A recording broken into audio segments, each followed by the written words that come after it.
Hello everyone, welcome to the OneClass channel. My name is Marlyn. I'm a second year student at the University of Waterloo studying chemical physics and math.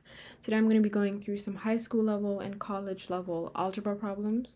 Be sure to check out the links in the description if you're in need of any extra homework help or like some one-on-one tutoring. Okay, so for our first question, we'd like to find the x-intercepts of a quadratic function.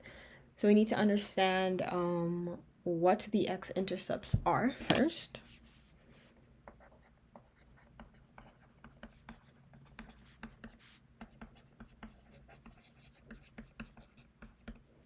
And for a quadratic equation that has the form y is equal to ax squared plus bx plus c, the x-intercepts occur when the function crosses the x-axis. And so if you just quickly look at a function, so let's say 4x squared plus 4x minus 2 squared plus 3. Yeah. Let's do minus 3. Okay, so the x-intercepts occur right here. So the two places where the function actually crosses the x-axis, and you'll notice that the x-axis is of course placed at y is equal to 0. So the x-intercepts occur when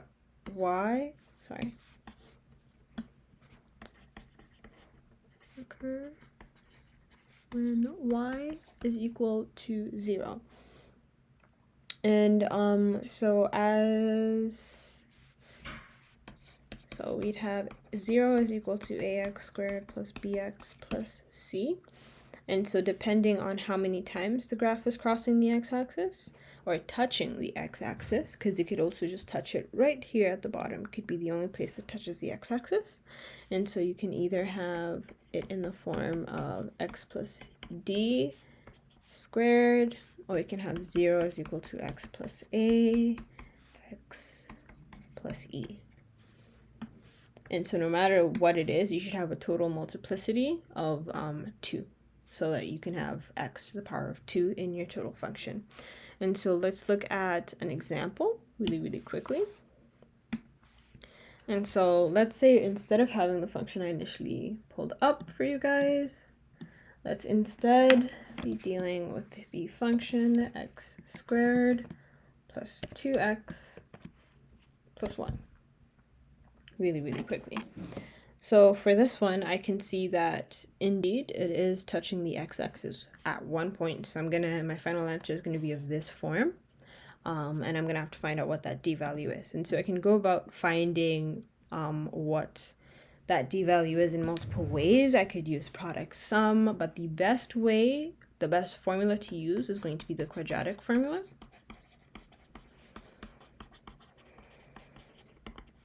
And that just states x is equal to negative b plus or minus the root of b squared minus 4ac over 2a. And my a, b, c's are coming from a, b, and c here. And so in my example, where y is equal to x squared plus 2x plus 1, I have a is equal to 1, b is equal to 2, c is equal to 1. And so if I just put all of those in really quickly, I'd get negative 2 plus or minus root 4 minus 4, 1 by 1 over 2 by 1. 4 minus 4 is 0. The root of 0 is 0. And so I'd be left with negative 2 over 2. And so my only answer would be x is equal to negative 1. And so if x is equal to negative 1, this would mean x plus 1 is equal to 0. I just moved the negative 1 right on over, is equal to 0. But remember, I need to have a multiplicity of 2 because this plus and minus is what gives me that multiplicity of 2. And so in cases where my function just touches the x-axis here, like in this case, And you can see that I have gotten the right point. X is equal to -1. My function will become y is equal to x plus 1 squared. And if you actually expand this out, you'll get exactly what you had initially. And so this is going to be your answer. If you had a more complex function, that would give you, like, let's say we wanted zeros at x is equal to 3 and x is equal to -3. This would become x squared minus 9 is equal to my function. Let's go ahead and plot that.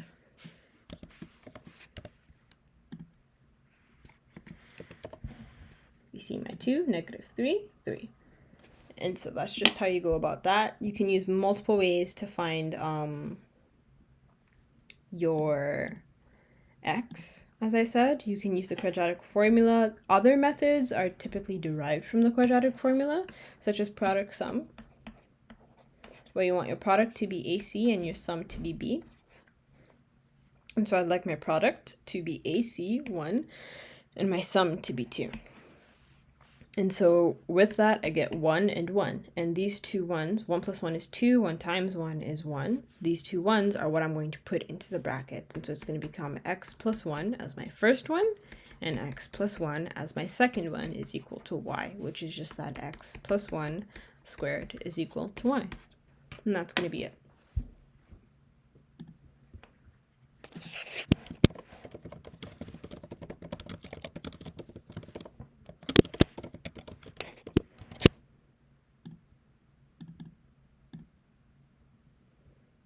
Okay, next up, given the formula volume is equal to length by width by height, how do I go about finding the height if I'm given the volume, width, and length is what the question is asking. So let's just draw a little diagram so you can visibly understand that question. And so typically you would be given the length, width, and height, and then you'd multiply them to get my volume. But this question is saying that, as an example, let's say I only decide to give you 2 and the volume, and so I tell you the length of this box is 3, the width is 2, but I don't know the height, but I know that the volume is 12. How do I go about finding the height? And this is quite easy. You can see that if I have a volume of 12, just one moment.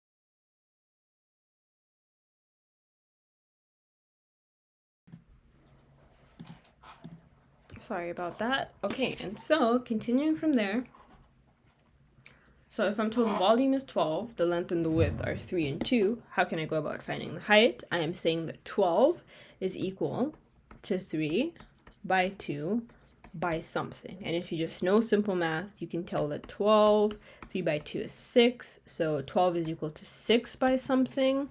And that something is going to be 2, obviously, but I got that from the fact that something will be equal to 12 over 6 if I divide out the 6 on both sides. So 2 is equal to the something. And so if we just generalize this result and have that the volume is equal to the length by the width by the height, in this case I grouped the length and the width and then divided it out on both sides. That way it can cancel to isolate out the h and get that the height is equal to the volume divided by the length by the width. And that's going to be it for this question.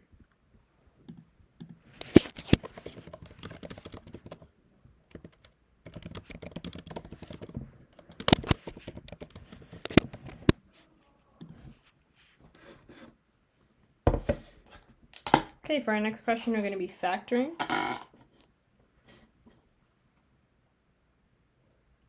And so we're just going to use the quadratic equation that we talked about previously as our first method. So method 1 to this question.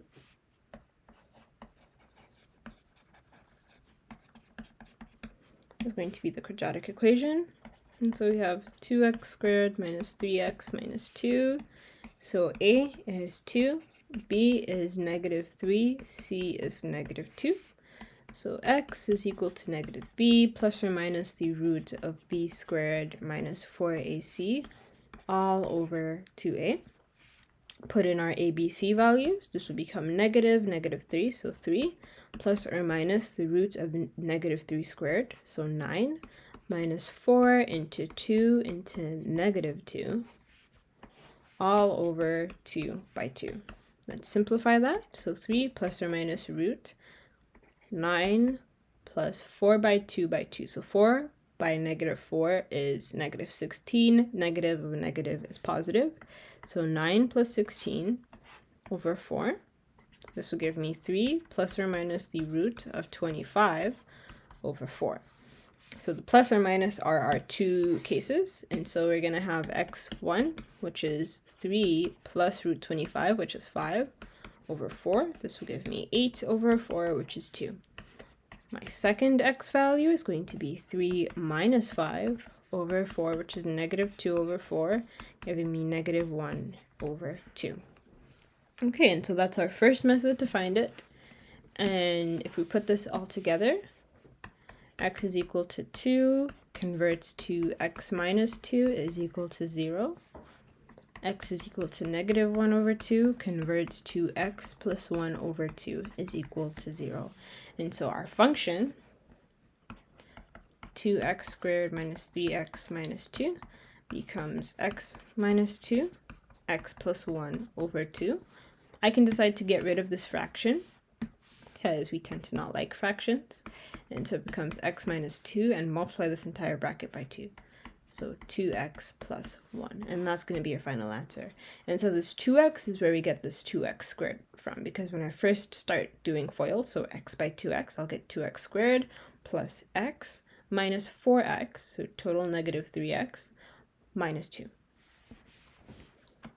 And so this is our first method. Our second method is going to be to break down the expression into a form where it's easier to find out our factors.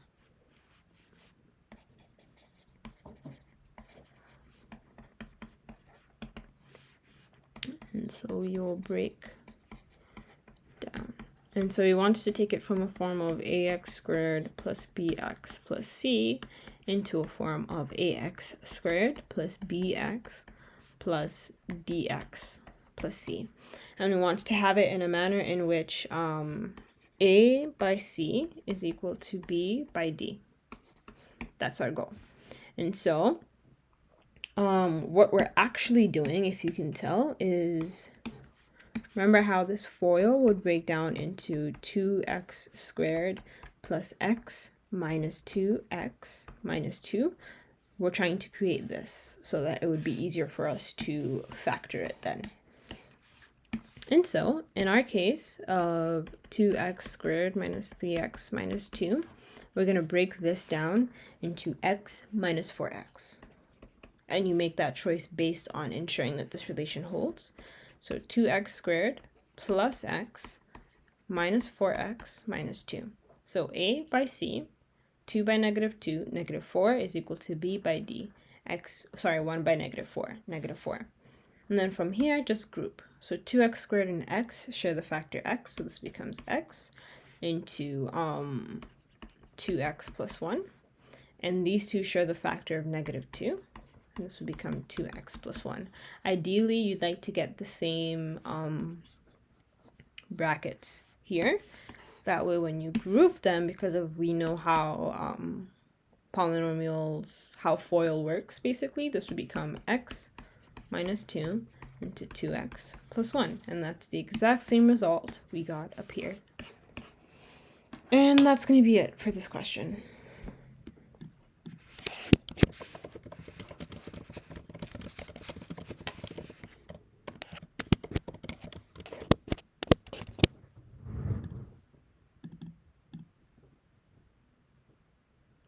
Okay, next up, we would like to we have f of x is equal to 2x plus 2. How do we find the inverse of the function evaluated at 4? And so let's understand what's actually happening with this question. And so we know that a function relates two groups together. And so a function will tell me that if I have specific values in this x pool, they will give me a specific value in this y pool. That's how I relate to different pools in a sense. And so like on Desmos and in our graphs, we're relating to perpendicular vectors. And so now in this case, f of x would be going forward. I have x values, they give me y values. Now the question here is, what about if I have y values and I want to get back? So what if I have y is equal to 6 and I want to find out what values of x gave me that 6? Now we create what is called the inverse of the function, and that is what will help me get back.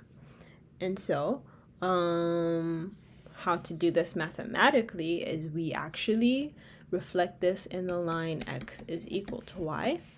And so with our function, f of x is equal to y, which is equal to 2x plus 2, you're going to isolate x.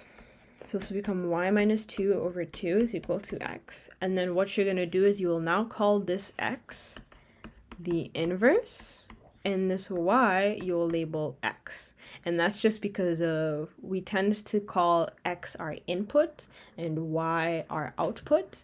And so since we're going backwards, our input, yes, it is y, but we like to call our input x. So we'll still call it x, and we'll call our output f minus 1x in order to distinguish the two. And so I get that the inverse function is x minus 2 over 2.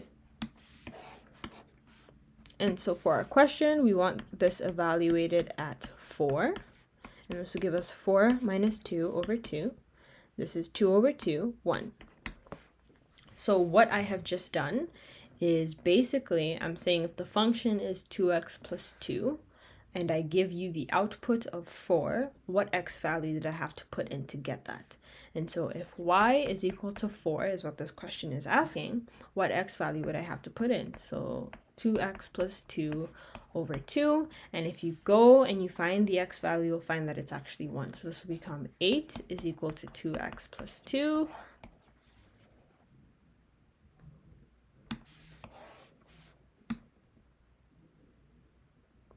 Sorry, yeah, so we get 4 is equal to 2x plus 2.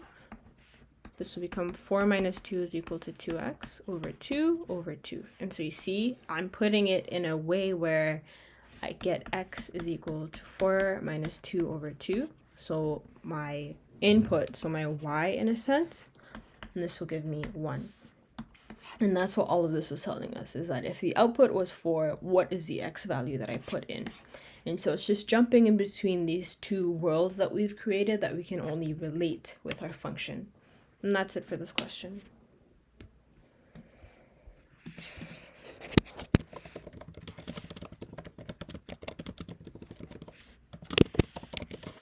All right, let me just explain that a little further. And additionally, since, as I mentioned, we're reflecting in the line y is equal to x here, graphically, it's going to look exactly like that, like I'm reflecting in the line y is equal to x. And so for my function, I have 2x plus 2. If I draw the line y is equal to x, and then I put in what I found as my inverse function, so x minus 2 over 2, I will see that these two are symmetrical about this line, and it's because I reflected them in this line. And so this tells me that this is the correct inverse of 2x plus 2. A couple other more distinct examples would be, let's say I have x plus 4 squared Now when I go about finding the inverse really quickly, so if I have y is equal to x plus 4 squared, root y is equal to x plus 4, x is equal to root y minus 4. So f minus 1, x is equal to root x minus 4. So let's go ahead and just put that in. So x to the power of 0.5 minus 4. So here I can see that yes, a little bit of information is destroyed, and that's just because of the nature of the function.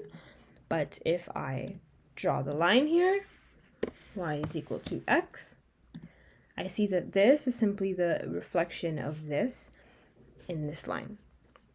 And so because of the reflection being at a 45-degree angle, it's going to flip it over, and it's going to, rather than being vertical and upright, it's going to become horizontal.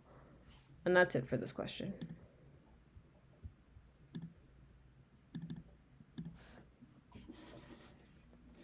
Okay, next up, we would like to know which of the following are factors of 3x cubed plus 18x squared plus 27x.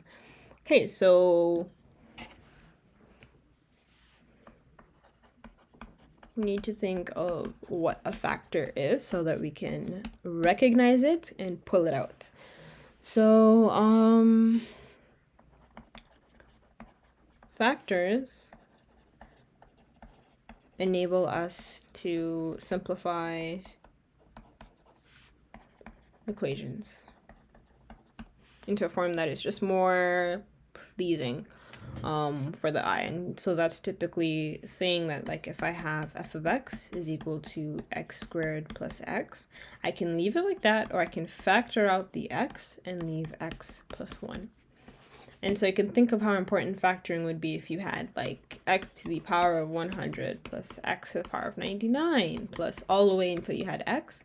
I could simply pull out that x and then write the rest. And so what I'm looking for in this question is there something I can pull out of my function? So is there something I can pull out of my 3x cubed plus 18x squared plus 27x? That would be, so for me to pull it out, it has to be common among all of them, and that would make it simpler. And so for my question, first I see that I can pull out 3x is common among all of these, and here it would leave x squared plus 6x plus 9 is what it would leave here. Now, other factors I can pull out of here by noticing that this is a quadratic, and I can simplify it into a form of x plus a, x plus b multiplied by 3x. And so these are going to be all of my factors. And so for this one, I'm just going to use product sum really quickly. You can use the quadratic formula. Quadratic formula is better when you don't know what the answer is. Product sum is better when you need to be quick and you do know what, you can easily find the answer. And so I'd like my product to be a by c, so 9, and my sum to be b, so 6. Two numbers that quickly come to mind are 3 and 3. 3 by 3 is 9, 3 plus 3 is 6. And so x squared plus 6x plus 9 is going to become 3x into x plus 3 multiplied by x plus 3. And so this will become 3x into x plus 3 squared. And that's going to be my final answer. So my two factors are 3x and x plus 3. So that means that the only correct answer here is going to be C. And that's it for this question.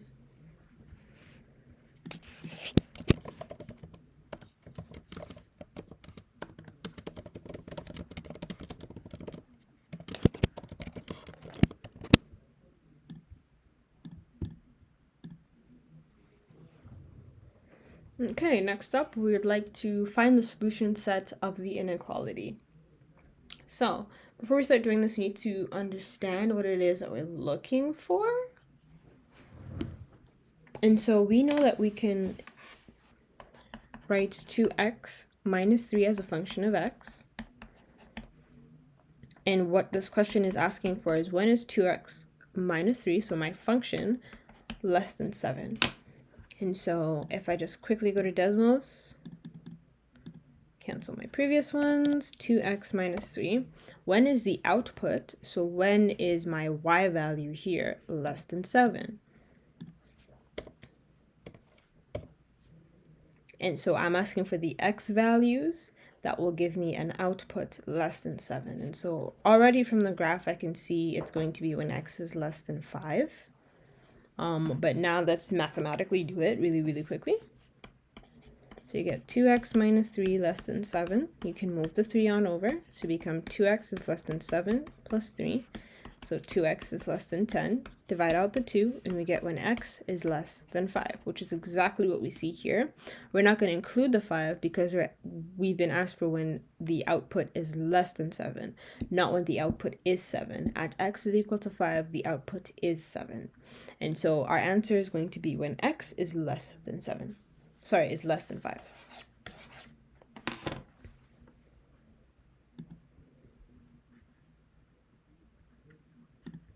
And so the solution set is going to be all values of x that are less than 5.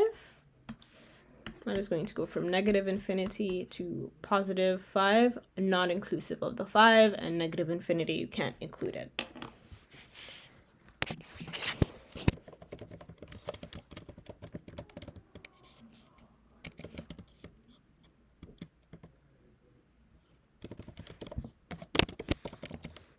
So apart from understanding like what the question is asking for, a really good way to ensure that like you fully understood the question is what applications in the real world would you have for a question like this. And a really great one is like, let's say you have a function that tells you the downward force of an elevator as a function of the number of people on the elevator. And so let's say that's like whatever function of x.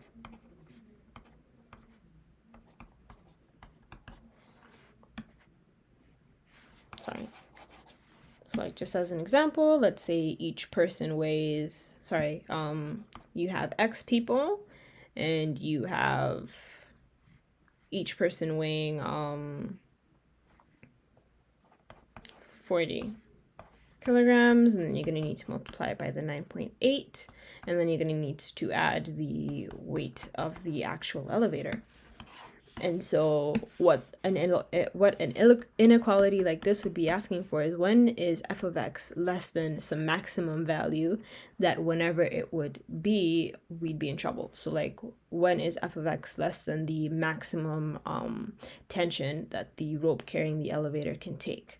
And so from this, you'd be able to find what your maximum x value can be. And this is where you get like the rules that say you can only have 15 people on an elevator. Is an example of an application for this question.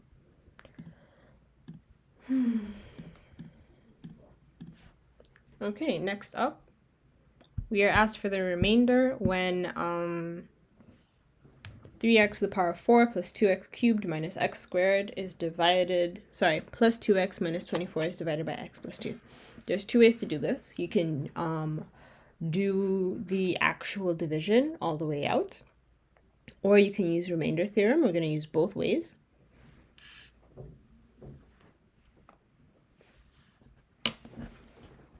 Okay, so we have x plus 2, and we are dividing 3x to the power of 4 plus 2x cubed minus x squared plus 2x minus 24. And just as a quick reminder on how to divide these out, let's say we had x plus 1 is dividing out x squared plus 2x plus 1. You take the x and you do x squared, so your first value here, divided by that x, and that's going to give me x. And so what I'm going to put up here is x, and then I'm going to multiply that x by everything here, so it'll become x squared plus x. And then I'll subtract the 2. And this will give me x, and then I drop this plus 1, and then again I'm going to do this value, so x over my x, and this will give me 1. So I'm going to add 1, and then I'm going to multiply 1 by this, so x plus 1, and subtract the 2, and it'll give me 0. And so I will get that x squared plus 2x plus 1 over x plus 1 is x plus 1. And naturally I can just bring over this x plus 1 to tell me that x squared plus 2x plus 1 is equal to x plus 1 into x plus 1. And so now let's do that for our question.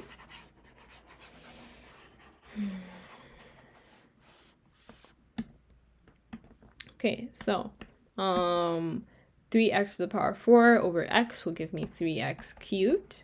Multiply 3x cubed by everything here. This will give me 3x to the power 4 plus 6x cubed. Subtract the 2. This will leave me with negative 4x cubed. Drop this, minus x squared. Divide negative 4x cubed by x. This will leave me with minus 4x squared. Multiply negative 4x squared by this, and this will give me negative 4x cubed minus 8x squared. Subtract these two. These two will cancel. Negative x squared plus 8x squared will give me 7x squared. Drop this, so plus 2x. And then again, 7x squared divided by x will give me plus 7x. 7x by everything here will give me 7x squared plus 14x.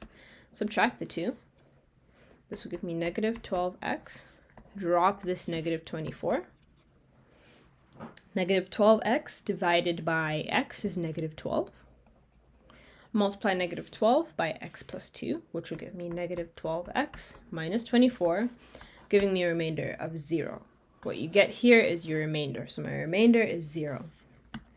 And so I could write very, very easily here that 3x to the power 4 plus 2x cubed all over x plus 2 is equal to my answer up here. So 3x cubed minus 4x squared plus 7x minus 12 with no remainder. And so from this, I can just decide to multiply this. So it can become 3x to the power 4 plus 2x cubed minus x squared plus 2x minus 24 is equal to x plus 2 multiplied by what I have here. Okay, and so what this tells me is that x plus 2 is going to be a perfect factor of this. Now from this is where we develop the remainder theorem. And the remainder theorem tells us that p of x divided by x minus a will be equal to 0 if p of a is equal to 0. Okay, and so let's put in what our value is into our function. So I can test what the remainder would be by putting in our a value into our function and checking what it's going to be. P of a is what will give you your remainder. And so x plus 2 is x minus a with a is equal to negative 2. So let's put in negative 2 into our function. We get 3, negative 2 to the power 4, plus 2, negative 2 cubed, minus negative 2 squared, plus 2 into negative 2, minus 24.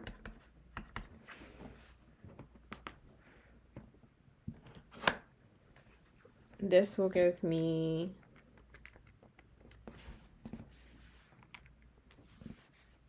48.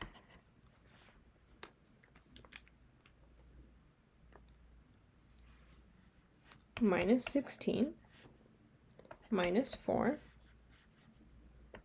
minus 4, minus 24. And this will give me 48 minus 48, which will give me 0, proving that the remainder, as I found earlier, is 0. And so if you just ask for the remainder, do it this way. If you're asked for the full division, do it this way. And that's it for this question.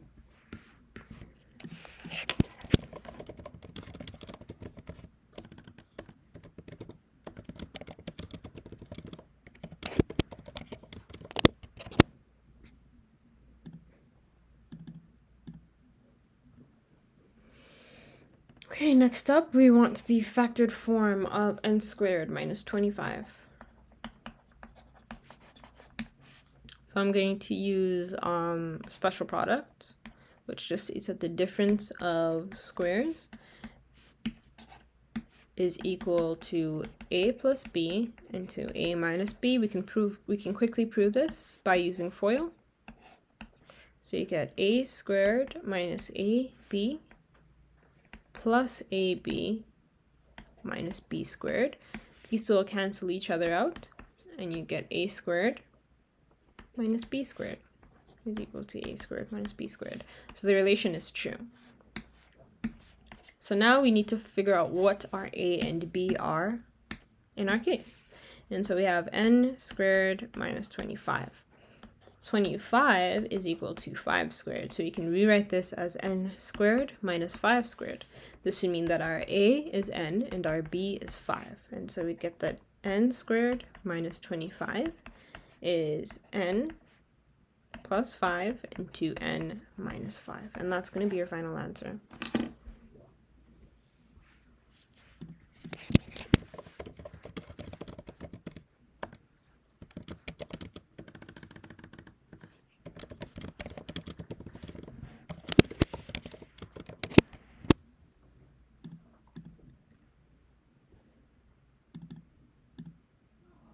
Okay, next up, we would like to solve this question.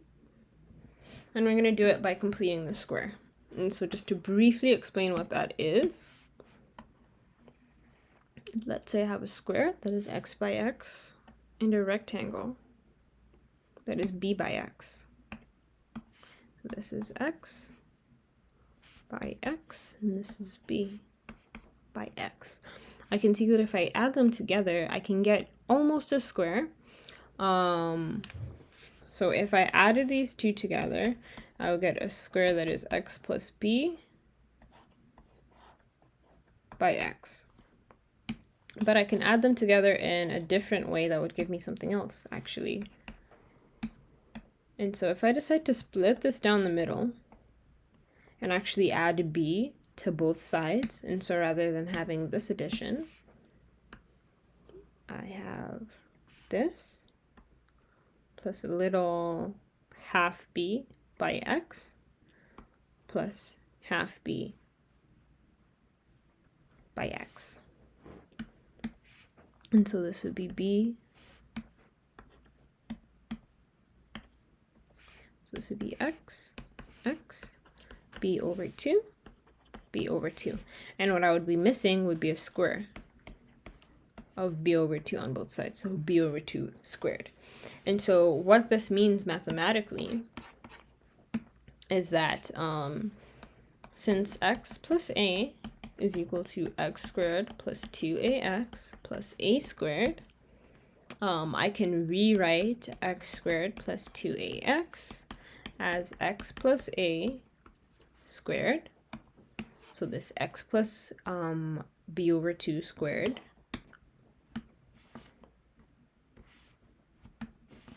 minus a squared. So I just move this a squared over. And so minus a squared. And so in this case, a is equal to b over 2. Okay, so now let's actually do that with our question here. And so we have x squared plus 6x plus 7 is equal to 0. So first off, we're going to isolate the x squared plus 2ax. And so we get x squared plus 6x is equal to negative 7. And so let's find out what x plus a squared would give us x squared plus 6x plus something. And then we're going to take away that something and move it to the other side.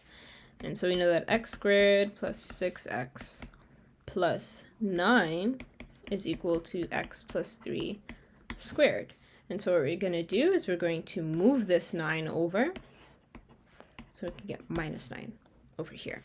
And so now that we have the negative 7 on the other side, I'm going to move the negative 9 to here. And so this will become x squared plus 6x is equal to negative 7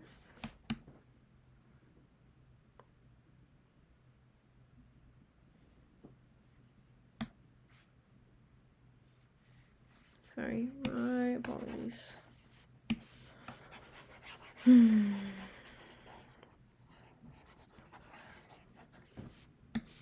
So we left it at -7. And so we have x squared plus 6x, which is equal to x plus 3 squared minus 9 is equal to -7. And so we're going to move this over so we can leave x plus 3 squared. And so we leave x plus 3 squared is equal to -7 plus 9. And so I'm using this equality here in order to get this. And so I get x plus 3 squared is equal to -7 plus 9 is going to give me 2. And so I'm going to take the square root on both sides to isolate for x, because by solving I want to find out what x is. And so I get x plus 3 is equal to the positive or negative square root of 2. This positive or negative is what gives me two x values. And so I get x is equal to positive or negative square root 2 minus 3. And that's going to be my final answer.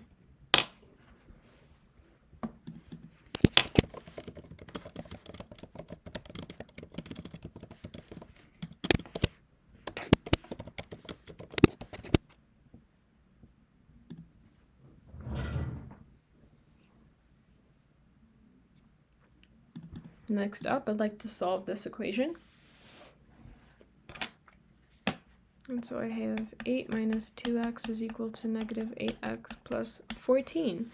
I need to understand what they're asking for before I can apply the math. At the high school level, understanding what's actually happening may seem like a chore, because you can get by with just knowing how the math works, but it's very important at the undergraduate level and if you plan to use math in your career, because oftentimes you'll be able to do the math, yes, but if you don't have a solid understanding conceptually, when you make a mistake, you will not know.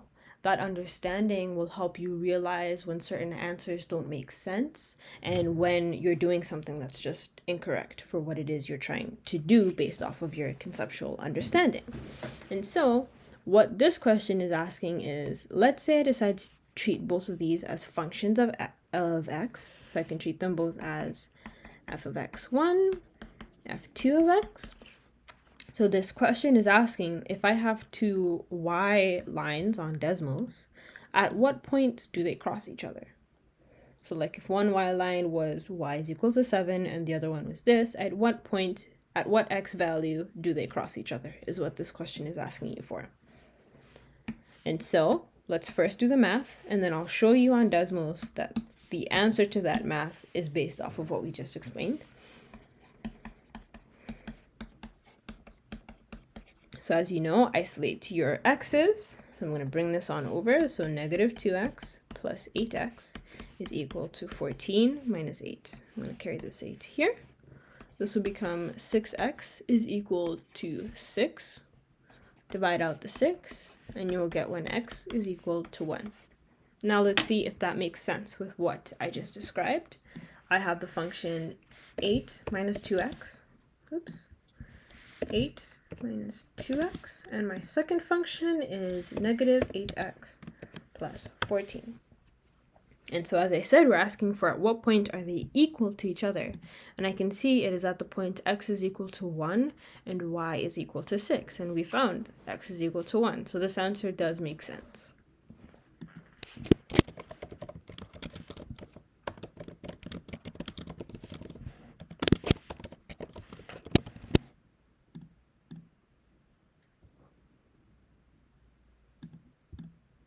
Okay, next up, I would like to find out which binomial is a factor of what we're given there. And so this relates back to what we had talked about with the difference of squares. Recall, factors are just rewriting it in a form where you're multiplying something by something that's easier to read. And so this will give us a plus b multiplied by a minus b. And so by our definition of a factor, a plus b is one factor and a minus b is the other factor. And so in the scenario of 9x squared minus 64, what are our two factors going to be? And so I need to figure out what a and b are going to be. And so I know that 9x squared is equal to 3x altogether squared, and 64 is equal to 8 squared. And so I can rewrite this as 3x squared minus 8 squared. And this will give me 3x minus 8, 3x plus 8. And these are going to be our two factors. And so let's just look through what they've given us here. We see the 3x minus 8, and we don't see anything else that looks like the 3x plus 8. And so our answer for this question is going to be A.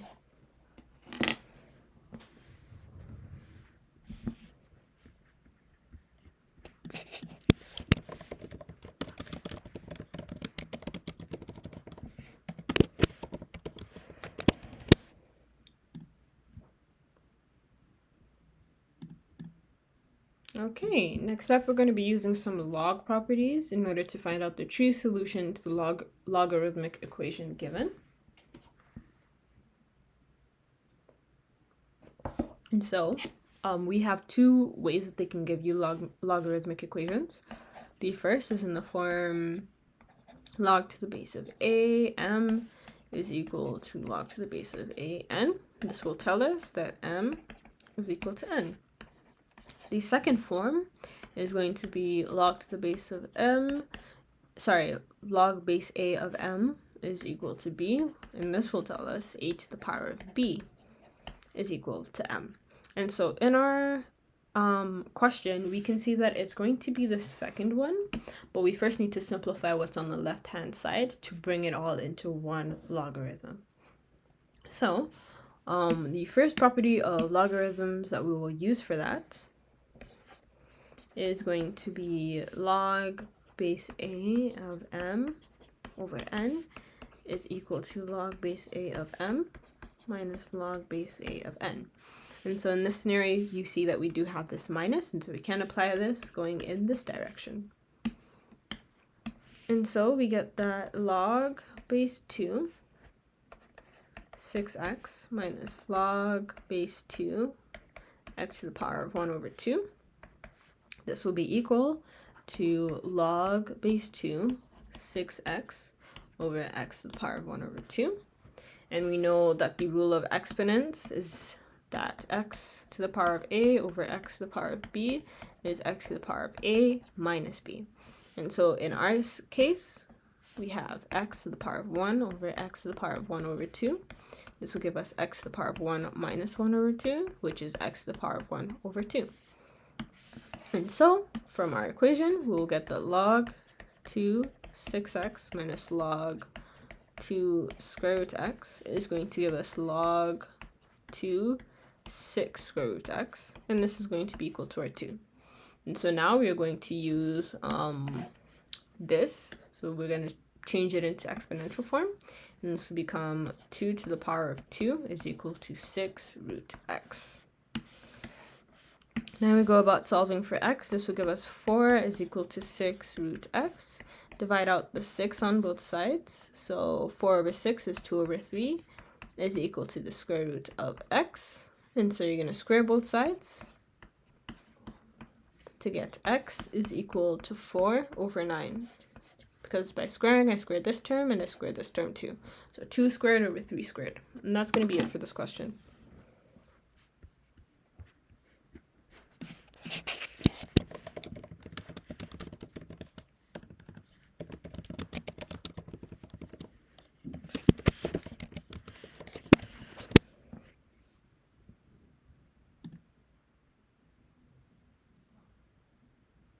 Okay, next up, I want to figure out which equation is true. I'm going to be using a difference of squares again.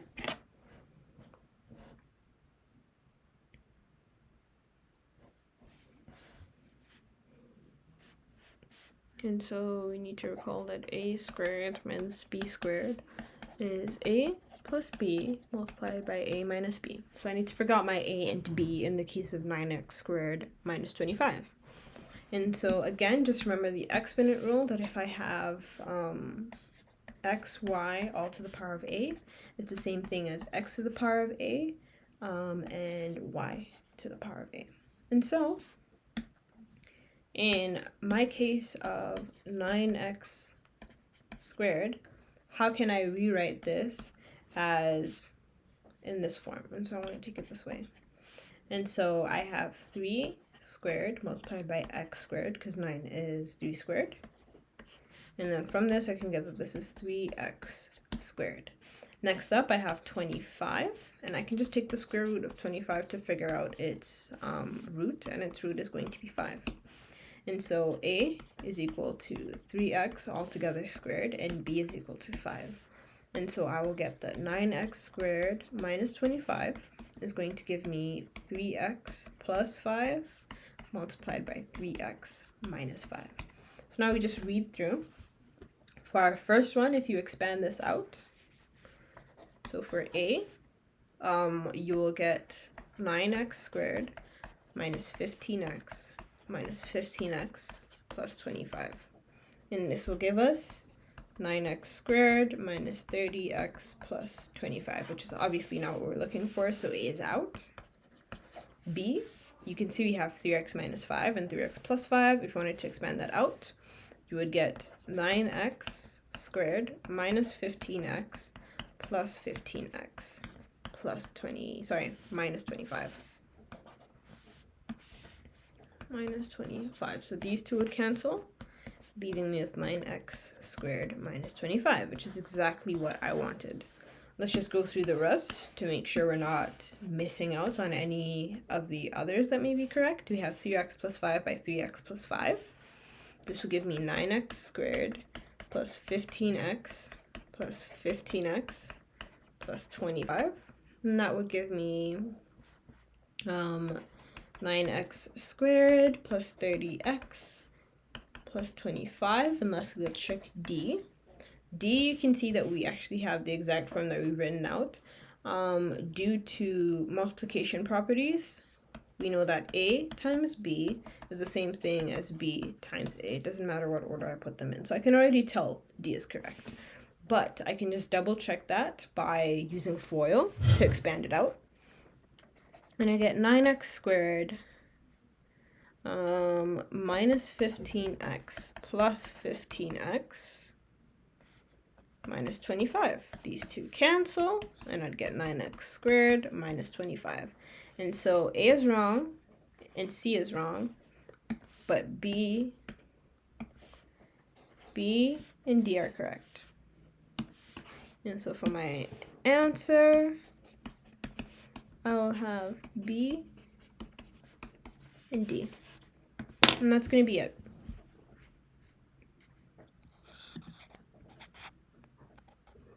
Oh, but you need to be careful with D here. You see, it's easy to miss this minus sign that they've placed in front of it. And the minus sign is going to change it, in fact. And it'll become 25 minus 9x squared, which is not what we're looking for. And so the only correct answer is going to be B.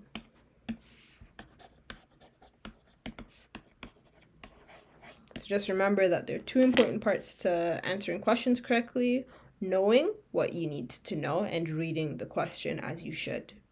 Ensure that you're keen as you read the question, because you can miss marks despite you knowing what the answer is and just having read the wrong question, hence you answer the wrong question.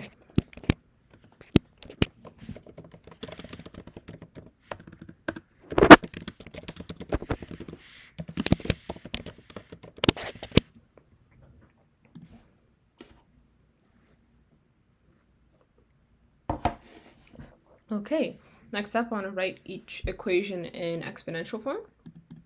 So let's just write out the formula for that. And so we need to remember that if we have log to the base of a, m is equal to b, in exponential form that is a to the power of b is equal to m. And so let's say in our case we have log 864 is equal to 2. I'm going to move this to become the bottom, so the 2 now becomes a hat, and it becomes 8 squared is equal to 64. And this is true, the root of 64 is 8. So this is going to be your final answer. It should typically give you a statement that is correct.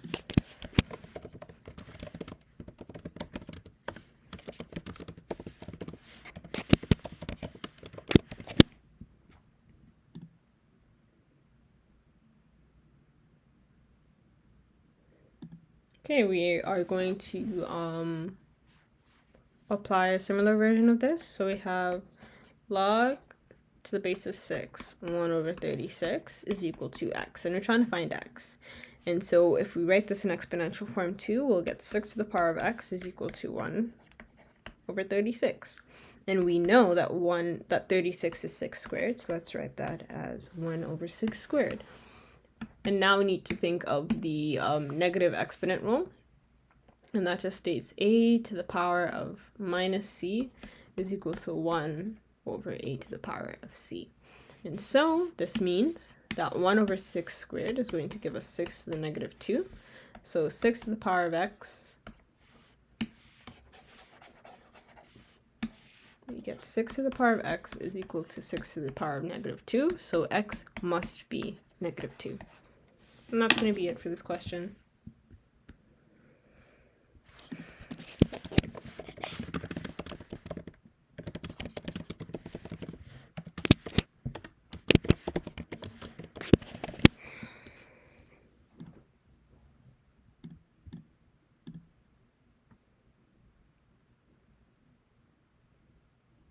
Okay, next up, we want to find all solutions of the equation in the interval 0 to 2 pi.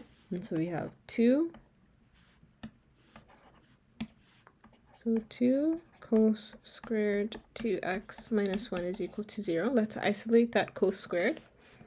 So 2 cos squared 2x is equal to 1. Divide out the 2. Cos squared 2x is equal to 1 over 2. And then we're going to find the square roots. So we can get cos 2x is equal to root 1 over 2. This is 1 over root 2. And if you just radicalize it, it becomes root 2 over 2. And this is actually a special angle that we can find using our special triangles. So let's go ahead and draw those out.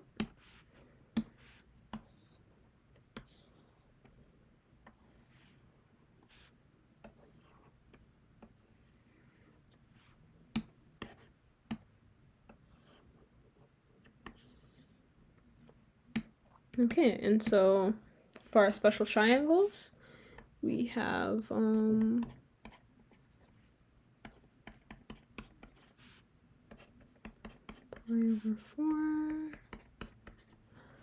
over 4.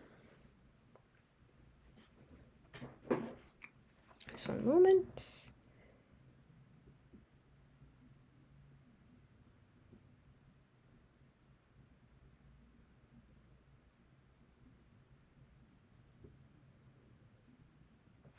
Sorry, this is supposed to be pi over 6 and pi over 3.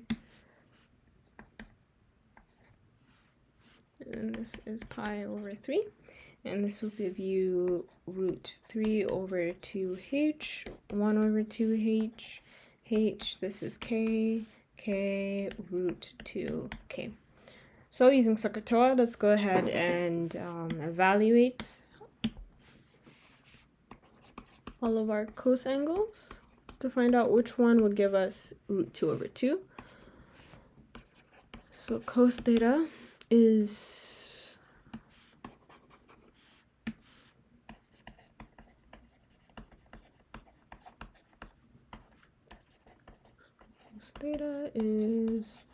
adjacent over my hypotenuse.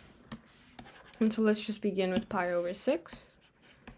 So cos pi over 6 is going to be my adjacent, so root 3 over 2h over my hypotenuse, so h. This is just root 3 over 2. Cos pi over 3 is going to be my adjacent. So this is my opposite, because it's directly opposite, and adjacent is the other one, so right next to it. 1 over 2h over h, which is 1 over 2. So it's not pi over 6 or pi over 3. Let's check out pi over 4. And that is going to be adjacent, so k over root 2k. And this will give me 1 over root 2, which again, we're just going to radicalize really quickly to give me root 2 over 2. And so this would mean that my 2x must be pi over 4. So cos 2x is equal to root 2 over 2, which is equal to, but there's a slight change here. This is positive or negative square root over 2. Square root 1 over 2. So this is going to be positive or negative square root 2 over 2. Okay, so I have 2 over 2 is equal to cos pi over 4. And then I just need to double check my negative cosine identities.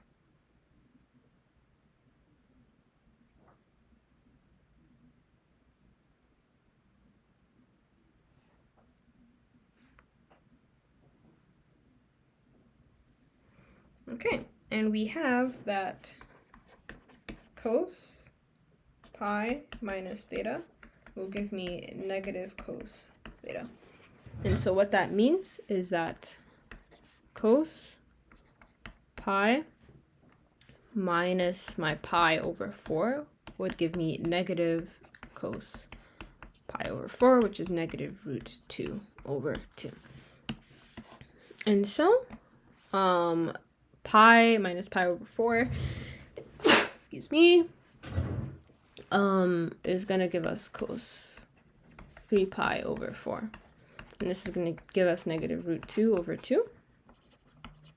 Cos pi over 4 is what's going to give me root 2 over 2. And so, using those two, this would mean that 2x is equal to 3 pi over 4, or 2x is equal to pi over 4. This would give us x is equal to 3 pi over 8, and x is equal to pi over 8. But please note that cos has symmetry in its behavior around any odd-powered n. And so x can be n pi over 8 as long as n is odd. And so n is equal to 1, 3, 5, so on and so forth. And that's going to be it for this question.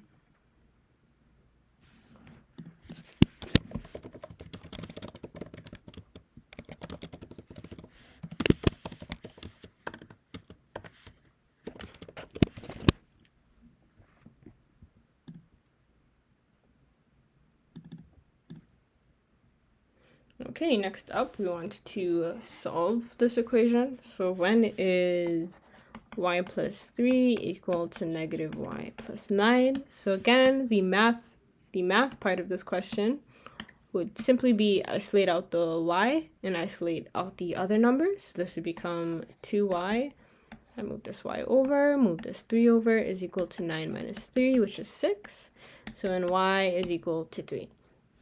Now, they chose y as a random letter. You can really choose x if you want to and treat it in the same way as we did before, where they are both functions of x and we're asking when they meet.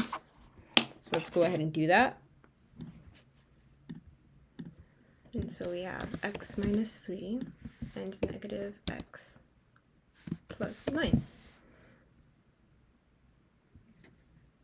Yeah, okay. And so this is asking at what point do they meet. And so my x value is going to be 6, but my y value is going to be 3. And that's what you got as your y value here. Let's see if we can actually plot y plus 3. Yeah, we can't plot this because Desmos is used to functions of x, but you do understand how it works. These are two relations. We're asking when those two relations are equal to one another.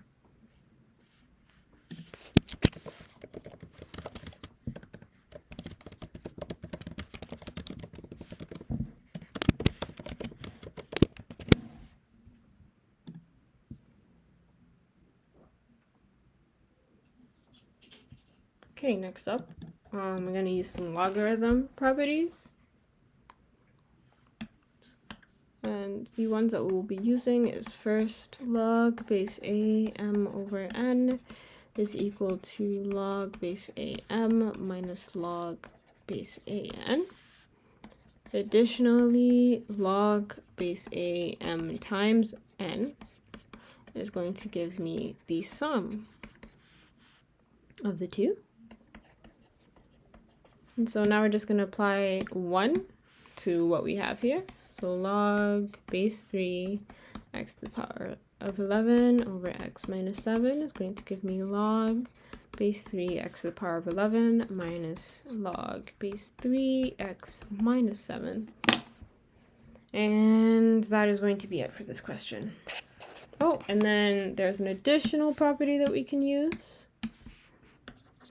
And that is that log base a of b to the power of c is c log base ab. And so let's go ahead and apply that to deal with this 11. And so we'll get that log base 3 x to the power of 11 minus log base 3 x minus 7 is going to give us 11 log base 3x minus log base 3x minus 7. And that's going to be it.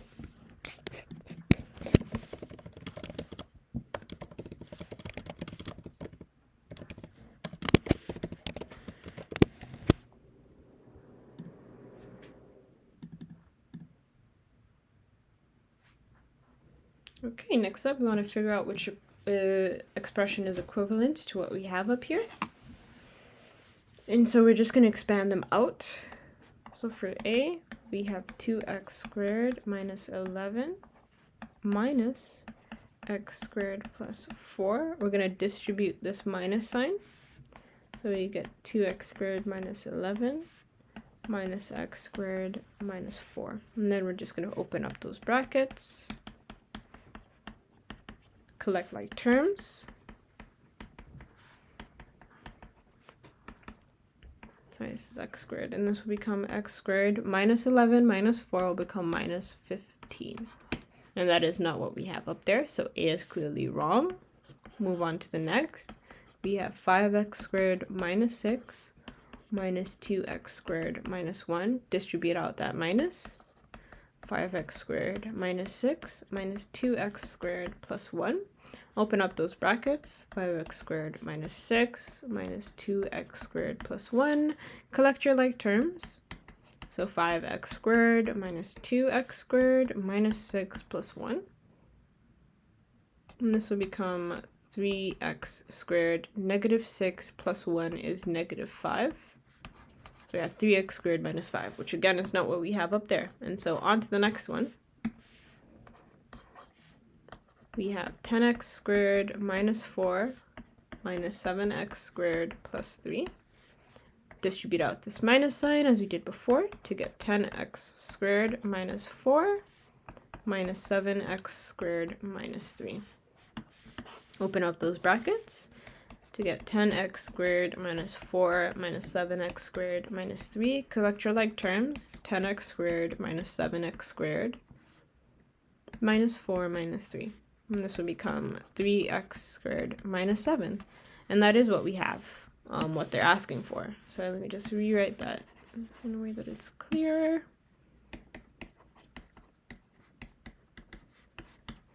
Okay, next up. We have 15x squared minus 8 minus 18x squared plus 1. So as usual, expand out that minus. 15x squared minus 8 minus 18x squared minus 1. Open up the brackets. 15x squared minus 8 minus 18x squared minus 1. Collect your like terms. So 15x squared minus 18x squared minus 8 minus 1. This will become negative 3x squared minus 9. And that's going to be your final answer for that one. And so the correct answer we can see here is going to be C. Let's go ahead and write that.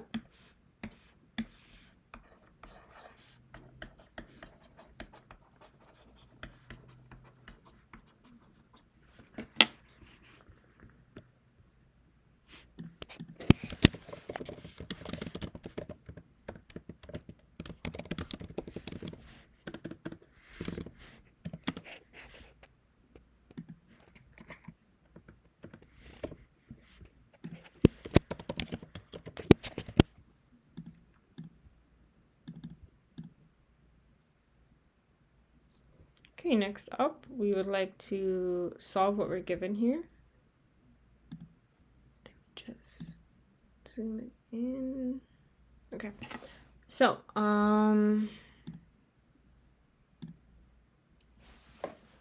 we are given log base 4 x plus 20 is equal to 3. So first off, we'll use the exponential to log form equation, which just states that log base a of m is equal to b is the same thing as a to the power of b is equal to m. And so in our equation, that would mean 4 to the power of 3 is equal to x plus 20. 4 to the power of 3 is going to give us 64. And then you just isolate out for x. So we get x is equal to 64 minus 20, and that's going to give us 44. And that's it for this question.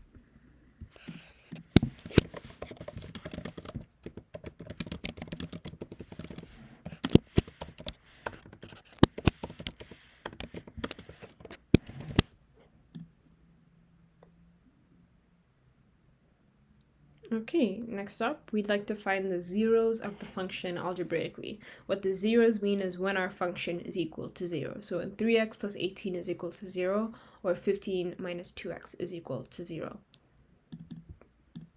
And so,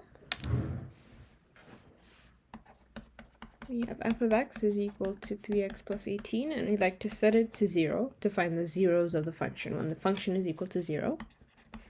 This would mean 3x plus 18 is 0. Isolate for your x to get 3x is equal to negative 18. And then divide out the 3. So we get x is equal to negative 6 for this first one. For my second one, I have 15 minus 2x. Again, set it to 0. 15 minus 2x is equal to 0. Isolate for your x. And divide out the 2. And so we get x is equal to 15 over 2.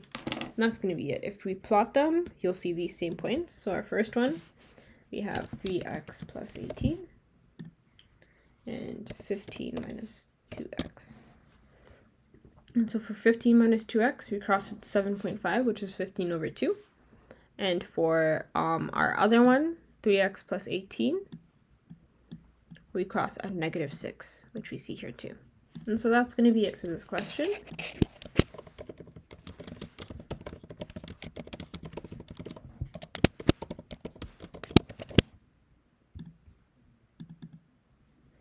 Okay. And those are all the questions I have for you today. I hope you enjoyed today's Q&A.